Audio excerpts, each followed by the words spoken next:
নমস্কার বন্ধুরা, কেমন আছো সবাই? আশা করি তোমরা সবাই ভালো আছো, আমরাও ভালো আছি। রমা মুম্বাই ব্লগে তোমাদের সবাইকে স্বাগত। চলে এসেছি আবার আরেকটা নতুন ভিডিও নিয়ে। আমার সকল পুরনো বন্ধু, সকল নতুন বন্ধুদের অনেক ভালোবাসা জানিয়ে শুরু করছি আজকের ভিডিও। আজকে আমি তোমাদের সাথে শেয়ার করতে চলেছি 5টা এমন এক্সারসাইজ, যে এক্সারসাইজগুলো তোমরা বসে বসে করতে পারবে এবং খুব ইজিলি পেটের চর্বি কম করতে পারবে।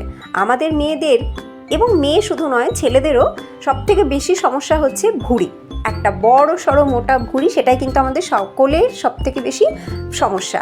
তো সেই ভুঁড়ি কম করবার জন্য 5টা ম্যাজিক এক্সারসাইজ আজকে আমি তোমাদের সাথে শেয়ার করতে চলেছি। ভিডিওটাকে না টেনে না কেটে পুরোটা দেখবে প্লিজ।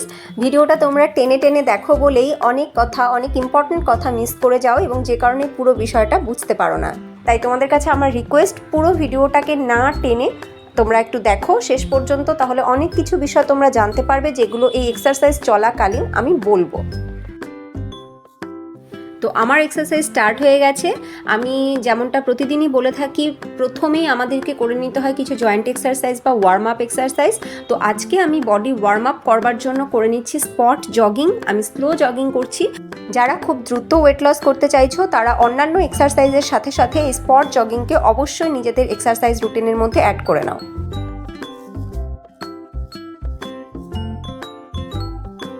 এইবার আমরা বসে বসে 5টা ম্যাজিক এক্সারসাইজ করব, যে এক্সারসাইজ আমাদের পেটের চর্বি কম করতে খুব সাহায্য করবে। তো প্রথম এক্সারসাইজ হচ্ছে বাটারফ্লাই। হাত লক করে এরকমভাবে পা দুটোকে ধরে আমরা বাটারফ্লাই করছি। একবার উপরে নিচ্ছি, আবার নিচের দিকে নামাচ্ছি। এইরকমভাবে করাতে আমাদের থাই এবং পেটের চর্বি খুব তাড়াতাড়ি কমতে শুরু করবে। যদি আমরা এটাকে ডেইলি প্র্যাকটিস করি, ডেইলি করতে হবে এবং চেষ্টা করতে হবে 5 মিনিট থেকে 7 মিনিট এই এক্সারসাইজটাকে কন্টিনিউ করতে। আমরা 5 থেকে 7 মিনিট একটানা করতে পারবো না কখনোই। 1 মিনিট করে আবার 10 সেকেন্ড রেস্ট নিয়ে, আবার 1 মিনিট করে আবার 10 সেকেন্ড রেস্ট নিয়ে আমরা করব। 5 থেকে 7 মিনিট যদি প্রতিদিন এই এক্সারসাইজটা করতে পারি, তাহলে পেটের চর্বির সাথে সাথে কম হবে আমাদের মোটা থাই, আর তার সাথে সাথে কম হবে অনেকেরই রয়েছে পিসিওএস বা পিসিওডি বা ওভারিতে সিস্ট জাতীয় সমস্যা। ওষুধের সাথে সাথে এই এক্সারসাইজের মাধ্যমে কিন্তু আমরা এই সমস্যাগুলো থেকেও বেরিয়ে আসতে পারবো। এবার স্টার্ট করছি দ্বিতীয় এক্সারসাইজ। এক্ষেত্রেও আমরা বাটারফ্লাই পজিশনেই বসবো। বসে মাথাটাকে আমরা আপ অ্যান্ড ডাউন করছি। একবার পুরো ফ্লোরের সাথে কপালটাকে ঠেকিয়ে দিচ্ছি, আবার পুরো উপরের দিকে উঠে যাচ্ছি। এমনি করে যে যতটা বেশি সময় পারবো ততটা বেশি সময় করব। যখন শুরুতে স্টার্ট করা হয় এই এক্সারসাইজটা, তখন বারবার করা সম্ভব হয় না বা বেশিক্ষণ করা সম্ভব হয় না। করতে করতে প্র্যাকটিস করতে করতে আমরা এই টাইমিংটাকে বাড়াতে পারি। প্রথমে অন্তত পক্ষে 5 মিনিট এটা করতে হবে। আমরা 2 মিনিট করে একটু রেস্ট নিয়ে আবার 2 মিনিট করলাম, এমনি করে করে আমরা করব। খেয়াল রাখতে হবে এই এক্সারসাইজটা করার সময় কখনো আমরা স্পিডে করব না। এটা কিন্তু আমরা স্লো মোশনেই করব, কারণ যদি স্পিডে করি তাহলে কিন্তু খুব তাড়াতাড়ি মাথা ঘুরে যাওয়ার একটা চান্স থাকবে। যারা একটু দুর্বল মনে করছো নিজেদের, তারা কখনোই এটা স্পিডে করবে না, ধীরে ধীরে করো, কোনো অসুবিধা হবে না। এই এক্সারসাইজে খেয়াল করে দেখো পুরো এফেক্টটা যাচ্ছে কিন্তু আমাদের পেট এবং আমাদের থাইতে। থাইও যেমন কম হবে, তেমনি পেটের চর্বি খুব তাড়াতাড়ি কম হবে। বেলি ফ্যাট এবং লোয়ার বেলি ফ্যাটে কিন্তু দারুণ এফেক্ট পড়ছে। দারুণ রেজাল্ট পাওয়ার জন্য এই এক্সারসাইজটা লাগাতার 30 দিন ডেইলি প্র্যাকটিস করতে হবে।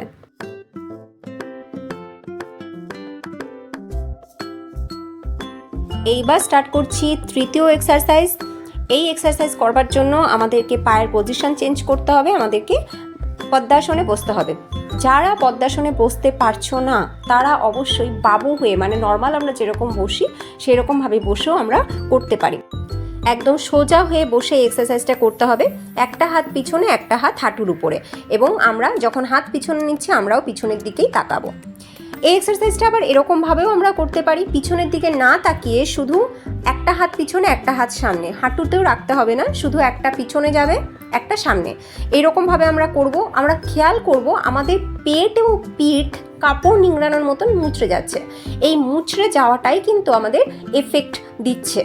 যে যতটুকু সময় পারবো অন্ততপক্ষে 5 মিনিট এটাকে প্র্যাকটিস করব। আমরা যতটা স্পিডে পারবো ততটা স্পিডে করব, কিন্তু ব্যাক একদম যেন স্ট্রেট থাকে এটা খেয়াল রাখতে হবে। ব্যাক স্ট্রেট থাকবে এবং আমাদের পা মানে থাই বা হাঁটু যেন কোনোভাবে নড়ে না যায়।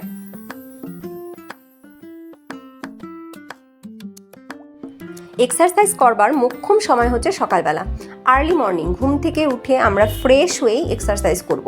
তখন শরীরে একটা আলাদা এনার্জি থাকে, সেই এনার্জিটাকে কাজে লাগিয়েই যদি আমরা এক্সারসাইজ করি তাহলেই কিন্তু আমরা আমাদের বেস্ট রেজাল্ট পাবো।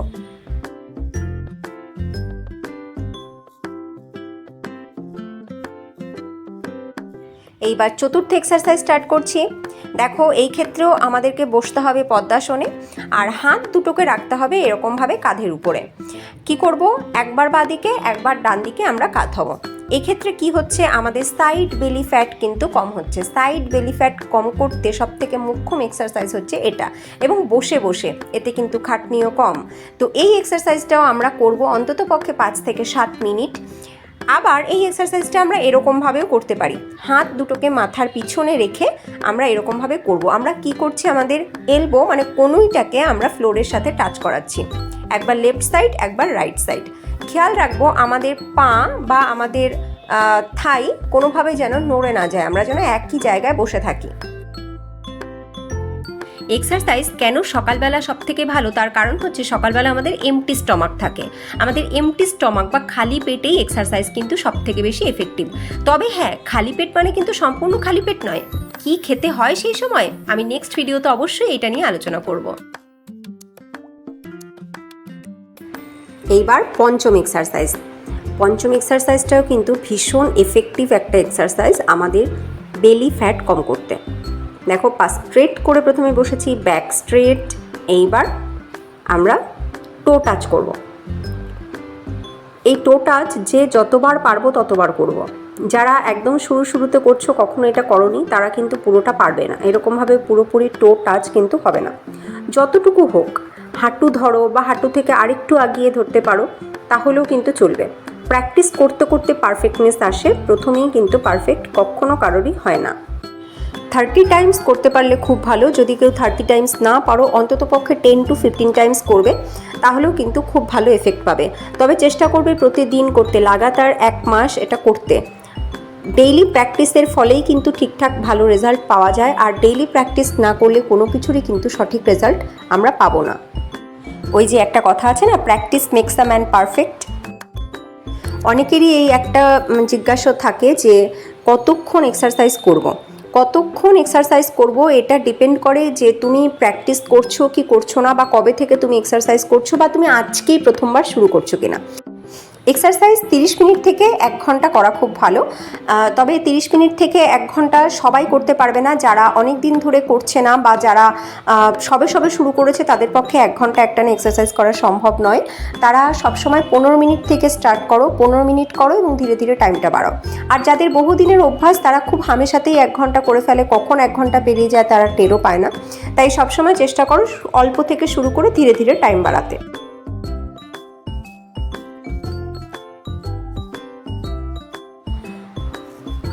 ওকে, ডান।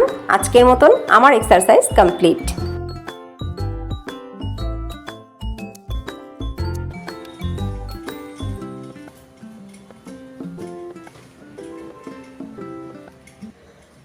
আগের দিনের যে ভিডিওটা আমি পোস্ট করেছিলাম, সেই ভিডিওটা তোমরা অনেকেই অনেক পছন্দ করেছো। আমি সত্যি খুব খুশি হয়েছি, ভীষণ আপ্লুত আমি তোমাদের ভালোবাসা পেয়ে। তোমরা অনেকেই আমাকে অনেক ভালোবাসা দিয়েছো, আমার পরিবারের নতুন সদস্য হয়েছো। তোমাদের অনেকের অনেক রকমের কোয়ারিজ ছিল ওই ভিডিওটাতে। থেকে বেশি কমেন্টস এসেছিল আমার হাইট কত এটা জানতে চেয়েছে অনেকেই। তো আমার হাইট কত এটা জানবার মেইন কারণ হচ্ছে তোমরা এটা জানতে চাও যে হাইট অনুযায়ী আইডিয়াল ওয়েট কত হওয়া উচিত। আমার হাইট হচ্ছে 150 সেমি। যখনই আমরা ওয়েট মানে আইডিয়াল ওয়েট ক্যালকুলেট করব, তার জন্য আমাদেরকে হাইটটাকে প্রথমে সেন্টিমিটারে নিয়ে নিতে হবে। আমরা হাইট সবসময় ফিটে বলে থাকি, তো সেই ফিটটাকে আমাদেরকে সেন্টিমিটারে নিয়ে নিতে হবে, তারপরেই আমরা আইডিয়াল ওয়েট জানতে পারবো। তো তোমাদের একটা সহজ, ভীষণ সহজ একটা উপায় বলে দিই আইডিয়াল ওয়েট বার করবার জন্য। তোমরা প্রত্যেকে নিজেরাই জাস্ট কয়েক মিনিটের মধ্যে আইডিয়াল ওয়েট বার করে ফেলতে পারবে। তোমাদের হাইট কত এটা প্রথমে জেনে নাও। সেই হাইটটাকে ফিটেই বলে ন্যাচারালি সবাই, তো সেই হাইটটাকে তোমরা সেন্টিমিটারে নাও। এবার যত সেন্টিমিটার বেরোলো হাইট, সেই সেন্টিমিটার থেকে 100 মাইনাস করো, যেটা পড়ে থাকবে সেটাই তোমাদের আইডিয়াল ওয়েট। যেমন আমার হচ্ছে 150 সেন্টিমিটার হাইট, তো সেখান থেকে 100 মাইনাস করলে থাকে 50। তো সেই 50 আমার আইডিয়াল ওয়েট অ্যাকচুয়ালি 49.5, মানে 49 কেজি 500 গ্রাম, সেটাকে 50 কেজি ধরাই যায়। তো আমার আইডিয়াল ওয়েট কিন্তু 50 কেজি।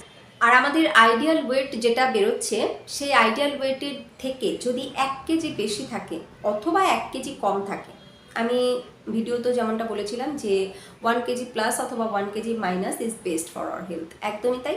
তো যদি 1 কেজি বেশি থাকে সেটা নিয়েও ভাববার কিছু নেই, সেটা গুড আমাদের জন্য। আবার যদি 1 কেজি কম থাকে সেটাও ঠিক আছে, কারণ ওই 1 কেজিটা বাড়বে কমবে এরকমই কিন্তু হতে থাকবে যদি আমরা ঠিকঠাক লাইফস্টাইল মেনটেন করি, ঠিকঠাক ফুড হ্যাবিট মেনটেন করি।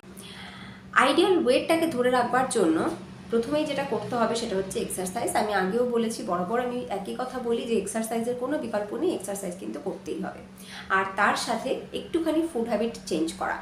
অনেকেই আমাকে এরকম কমেন্টস করেছো যে এক্সারসাইজ করছি কিন্তু ওয়েট লস হচ্ছে না, এই এক্সারসাইজগুলোই করছি কিন্তু তাও ওয়েট লস হচ্ছে না। তো এর পিছনে একটাই কারণ হতে পারে, সেটা হচ্ছে এক্সারসাইজ হয়তো ঠিক সময়ে করা হচ্ছে না, ঠিক পরিমাণ মতন করা হচ্ছে না, অথবা এক্সারসাইজ করা হচ্ছে তার সাথে সাথে ফুড হ্যাবিট চেঞ্জ করা হয়নি। মানে আমি ইনটেক করছি কিন্তু যতটা আমি বার্ন করছি ফ্যাট তার থেকে বেশি আমি ইনটেক করে নিচ্ছি। তো এরকম হলে কিন্তু ওয়েট লস হবে না। আমি যে পরিমাণ খাবার আমি ইনটেক করছি, যতটা ক্যালোরি আমি ইনটেক করছি, আমি আগামীকাল সেই সকালবেলা এক্সারসাইজ করে ততটা ক্যালোরি বার্ন করছি কিনা সেই দিকটাতেও খেয়াল রাখতে হবে। এবং ফুড হ্যাবিটটাকে যদি আমরা চেঞ্জ করতে না পারি, ব্যাড ফুড হ্যাবিট রয়েছে, ব্যাড লাইফস্টাইল রয়েছে, আমি এক্সারসাইজ করছি, কোনো লাভ হবে না। আমার ব্যাড ফুড হ্যাবিটটাকে প্রথমে গুড ফুড হ্যাবিটে কনভার্ট করতে হবে, ব্যাড লাইফস্টাইলটাকে গুড লাইফস্টাইলে কনভার্ট করতে হবে। অনেকেই বলছো যে আমি এক্সারসাইজ করেছি, আমি ওয়েট লস করেছি, দেখতে ভালো লাগছে না, গাল শুকিয়ে যাচ্ছে। হ্যাঁ, এক্সারসাইজের পরে বা ওয়েট লস করার পরে প্রথমেই আমাদের এই জায়গাগুলো ভাঙতে শুরু করে।